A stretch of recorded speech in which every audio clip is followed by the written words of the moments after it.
अखलाकी तौर पर वो बात करनी चाहिए जो जेन्युइन है। अगर आप वो समझते हैं ना कि उनका पॉलिटिकली उनको फ़ायदा होगा, तो कम से कम कोई जेन्युइन मुकदमा तो ले आए ना। एक भी जेन्युइन मुकदमा नहीं है। अच्छा, आज मुलाकात का जो मैं ख़ास तौर पर आपको बताना चाहता हूँ कि मेरे साथ खालिद शफीक साहब और चौधरी आदिल साहब खड़े हैं। आज खान साहब से भी मुलाकात का दिन था। 6 नाम मंगल को जाते हैं। 6 नाम जब भिजवाए गए तो उन्होंने कहा कि जी नहीं, हम इनको मंजूर नहीं करते, यानी कि जो टीवी पे बोलता है या ट्वीट करता है हम उसको नहीं एक्सेप्ट करते। अब देखिए, बात यह है कि वकील आप देख लें कि अटॉर्नी जनरल कोई होगा, कोई और सरकार का कोई वकील होगा, कोई नैब का वकील होगा, दीगर आपने देखा कि मुख्तलिफ जगहों पर एडवोकेट जनरल्स हैं, तो सारे टीवी पर जाते हैं। तो क्या वो उनकी वकालत ख़त्म हो जाती है कि अगर वकील एक टीवी पे जाता है तो उसकी जो वकालत, उसका लाइसेंस है वो ख़त्म हो जाता है, उसके पास कोई अथॉरिटी नहीं है कि वो टीवी पर जा सके? मसला क्या है? मसला सिर्फ ये है कि खान साहब से हम सब मिलते हैं तो उन्होंने देखा है कि ये लोग आकर बाहर बात करते हैं, टीवी पे बात करते हैं, प्रोग्रामों में जाते हैं, ट्वीट करते हैं। तो खान साहब का मैसेज, पैगाम जो है ना, वो महदूद किया जाए। खान साहब का वर्जन बाहर ना आए, खान साहब की बात ना बाहर आए। पहले PTI के ऊपर पाबंदी की जो बातें की गई, उससे पहले हमारा बल्ला छीना, धांधली की, डाका डाला। उसके बाद आपने ये भी देखा कि जो खान साहब की तस्वीर है उसके ऊपर पाबंदी, उनकी तकरीर के ऊपर पाबंदी, उनके नाम के ऊपर पाबंदी। और अब चाहते हैं कि कोई उनका बाहर भी आकर नाम ना ले, कोई जो वो बात करें वो भी आकर बाहर बयान ना करे। आज मैं स्ट्रांगली यहाँ पर आपके सामने प्रोटेस्ट करना चाहता हूँ कि रात को 3 वकला को उन्होंने अलाउ किया, बड़ी बहस व मुबहस के बाद। हालांकि इसमें ये खुद जाकर अंडरटेकिंग इन्होंने दी है और अदालत की मर्ज़ी के, और उसमें सारी अदालत की शमूलियत के बाद 6 लोगों की मुलाकात का दिन है। तो रात को 3 लोगों के नाम उन्होंने कहा कि ये आ जाएं। अच्छा, उसमें उस कुरानदाजी में मेरा नाम भी आ गया। मैं हैरान था कि मेरा नाम भी आ गया। अब शायद जब ये खबर सारी चले तो लोग कहें कि इसका नाम कैसे आ गया है, शायद इसकी कोई सेटिंग होगी। तो जब यहाँ पर पहुँचे तो मैं हैरान था कि मुझे कैसे बुलाया उन्होंने, कि जब दूसरों के ऊपर कह रहे हैं कि ये एतराज़ है। अच्छा, हुआ क्या कि गेट के ऊपर जब हम पहुँचे हैं तो उन्होंने कहा कि 2 वकील जा सकते हैं, एक खालिद साहब और इनके साथ एक जो दूसरे नसीरुद्दीन नैयर साहब, उन दोनों को जो है उन्होंने अलाउ किया। 6 लोगों का वकीलों की मुलाकात का दिन था। जो ही ये खान साहब के पास गए, खान साहब ने जाते ही सुपरिटेंडेंट अडयाला जेल जो है वो तो मौजूद नहीं थे, लेकिन वहाँ पर SP थे, आफ्ताब साहब थे, उनको बुलाया खान साहब ने और उन्होंने कहा कि आज तो 6 वकला का दिन है, वकला का दिन और 6 लोगों ने आना है, आप फौरी बुलाएं, उनको क्यों नहीं बुला रहे? तो खान साहब ने इनके ज़रिए जो इनसे बातें की, उन्होंने कहा कि आप जाकर सारी सूरत हाल बताना। खान साहब ने 12 उनको कहा, खान साहब ने बाई नेम कहा। इन्होंने कहा कि नहीं भी बैठा है, फलाना भी बैठा है, फलाना। उन्होंने कहा कि बुलाएं, वो क्यों नहीं बुला रहे? मेरे ऊपर 200 से ज़्यादा केसेस बनाए गए हैं, मुख्तलिफ शहरों में केसेस हैं, मुझसे मुख्तलिफ वकला ने मिलना है और मर्ज़ी मेरी होनी है कि किसने मुझसे आकर मिलना है। खान साहब ने कहा कि आपने जाकर बात करनी है कि इन्होंने वकला के ऊपर ही पाबंदी लगा दी है, इन्होंने जो पॉलिटिकल मीटिंग्स थी उनके ऊपर भी पाबंदी लगा दी है। शिबली फराज साहब, उमर अयूब साहब और दीगर लोग उस वक्त उस दिन आए थे। एक I think so Rauf Hasan साहब को उन्होंने अलाउ किया। 6 लोग उस दिन भी मिल सकते थे। उन्हें कहा गया कि आपने पॉलिटिकल बात नहीं करनी। भाई, बात यह है कि क्या यहाँ पर कोई मौसमियात के हवाले से कोई बात होनी है, या यहाँ पर ये कोई लैंड का मसला डिस्कस होना है कि ये ज़मीन जो है उसके ऊपर के जो है कमाद लगाना है या गन्ना लगाना है या उधर गंदम लगानी है?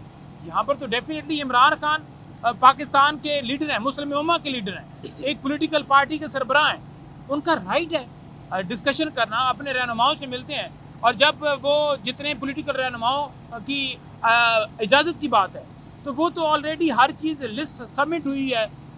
इस्लामाबाद हाई कोर्ट में सारा वहाँ पर हमारा ये तयन होया था कि ये लोग जो है 6 लोग जाकर मिलेंगे, उसमें पॉलिटिकल लोग जो है वो शामिल करें या उनका फैमिली मेम्बर शामिल करें। खान साहब के पास आज वकला को जो वो चाहते थे कि 6 की क्वांटिटी पूरी की जाए, उनको नहीं पूरी करने दी गई। खान साहब ने कहा है कि एक तो मेरे वकला को और सियासी लोगों को, और दूसरा खान साहब ने कहा है कि नंबर ऑफ़ मीटिंग्स वो भी बढ़ाई जाएँ, वो उल्टा कम कर दी हैं। और आज जो है मीडिया के किसी दोस्त को अंदर जाने की इजाज़त नहीं है। आज उन पर भी पाबंदी लगा दी गई है ताकि अंदर की कोई बात बाहर ना आए। अच्छा, वैसे देखा जाए तो ये कहते हैं ओपन ट्रायल है। ये कैसे ओपन ट्रायल है जहाँ पर एक्सेस ही नहीं है? ये कैसा ओपन ट्रायल है जहाँ पर मीडिया नहीं जा सकता, उनके वकला नहीं जा सकते, उनकी फैमिली के उनका कोई स्टाफ का अगर बंदा कहे, वो उबैद बेचारा आता है हर दफ़ा उसके साथ, और हमारे वो जो वहाँ पर सारा केयर टेकिंग करते हैं वो आते हैं यहाँ पर, लेकिन उनको भी नहीं जाने देते। कहते हैं जी नहीं, आपकी ऊपर से इजाज़त नहीं। भाई क्यों ऊपर से इजाज़त नहीं है?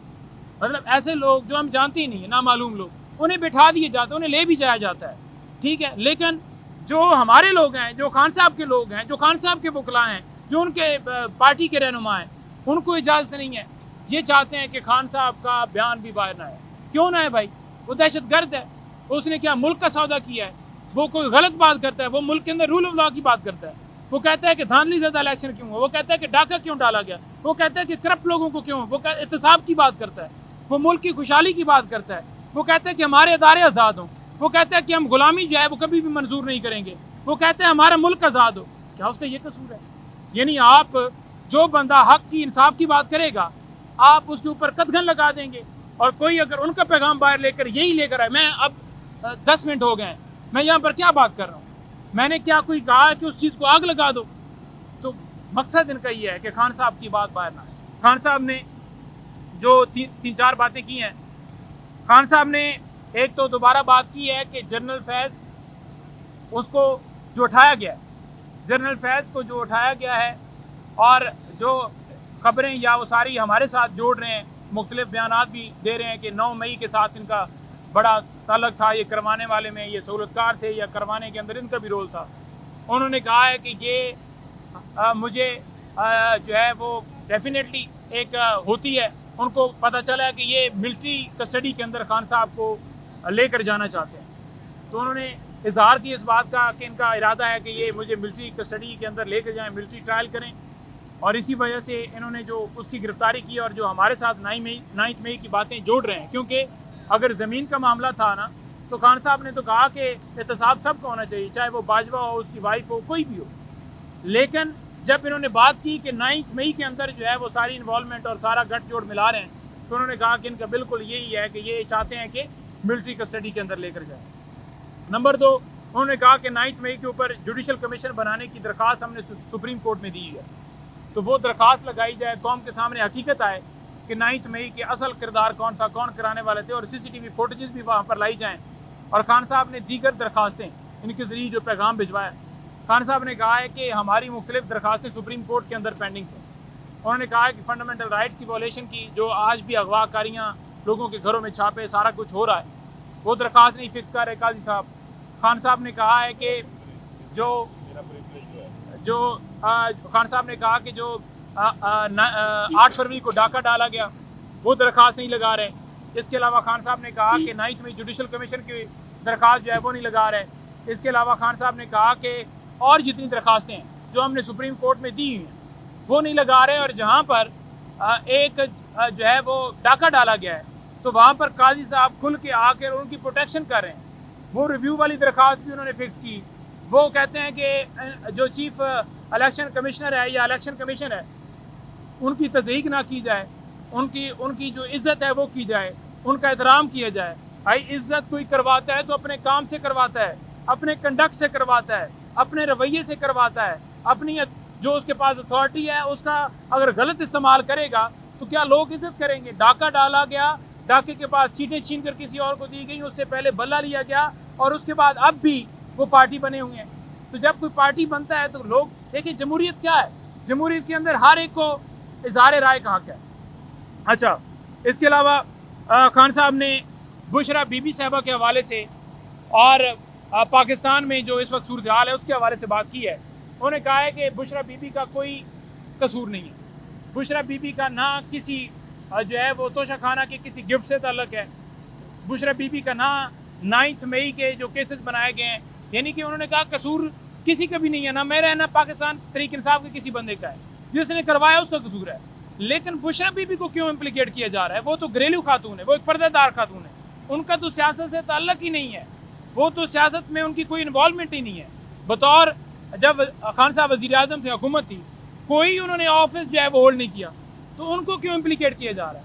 और खान साहब ने जो कल जलसा है हमारा, उसके लिए बड़ा वाज़ेह कहा है कि पूरे मैं पाकिस्तान को ये कहना चाहता हूँ, तमाम ओवरसीज़ और जितने लोग जो आवाज़ सुन रहे हैं सबको कहना चाहता हूँ कि तमाम लोग उसमें शरीक हों। परसों जुमरात को 22 तारीख को इस्लामाबाद में कनौल के मकाम पर बड़ा एक बहुत बड़ा जलसा जो है पाकिस्तान की हिस्ट्री का वो होने जा रहा है। तो आपने निकलना है घरों से, ख़वातीन, बच्चे, बूढ़े, जितने लोग हैं तमाम लोग पार्टिसिपेट करें, जलसे को कामयाब करें, इस मूवमेंट का हिस्सा बने।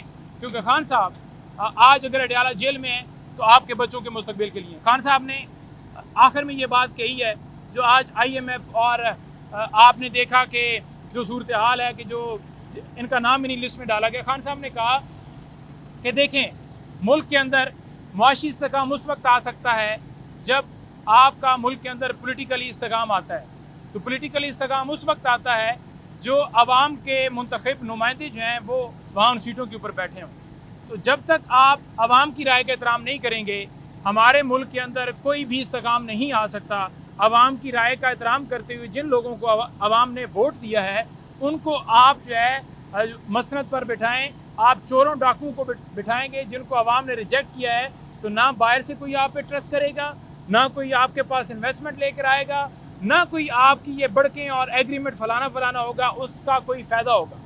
जब मुल्क के अंदर इस्तेकाम होगा, अवामी हुकूमत होगी, तो बाहर से लोग ट्रस्ट करेंगे आपके ऊपर। आज लोग मुल्क से लाखों की तादाद में मुल्क छोड़कर बाहर जा रहे हैं। आज बेरोज़गारी की ये सूरत हाल है कि फॉरेन ऑफिस के बाहर लाइनें लगी हैं। उसकी वजह ये है कि आपके मुल्क के अंदर स्टेबिलिटी नहीं है।